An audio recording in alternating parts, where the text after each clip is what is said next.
When you go and look at mobility, this is a lot of what our whiteboards end up having on them. You start to get into the game and you start saying, okay, MDM, mobile device management, how am I going to get into user interface design, because that's so much different than what I've done as corporate IT in the past.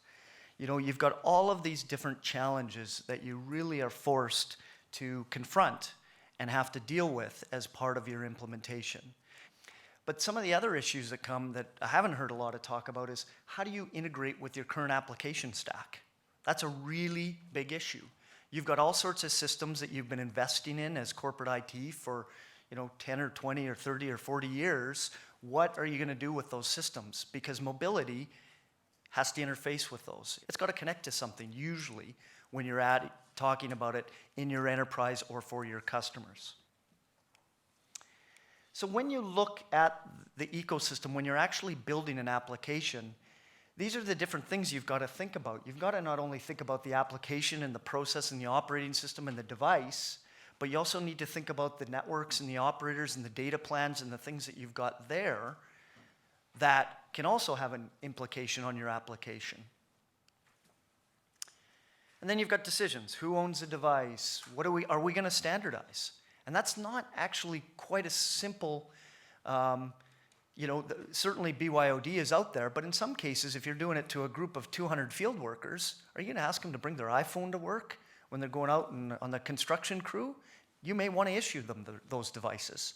So there's not a one-size-fits-all here. Design is absolutely hugely important. Can't stress that enough. People expect this now. The whole consumerization process has really demonstrated that this is critical to adoption of technology and critical to people using the application effectively. But one of the models that we've seen, and many of you may have seen this in kind of mobility land, is where they talk about a 30-second task, a 3-minute task, and a 30-minute task. You don't know how people are using these applications. They're using them in totally different ways than we're used to in the past. I don't recommend what the fellow on the left is doing. But on the right, if you don't see what's actually there, those are padded poles. And I think you know why that is people walking down the street, looking at their phone, kept walking into the poles. So you have to think about how your application's using, and if they're doing a 30-second task, 30-second might be too long because they run into a pole. So you might need to think about it differently. So certainly, get out there, try these applications. I really encourage you. It's a very interesting space. Your employees get really excited about it. Your customers love this kind of thing. Absolutely encourage it. And if you've got any questions, we can talk now.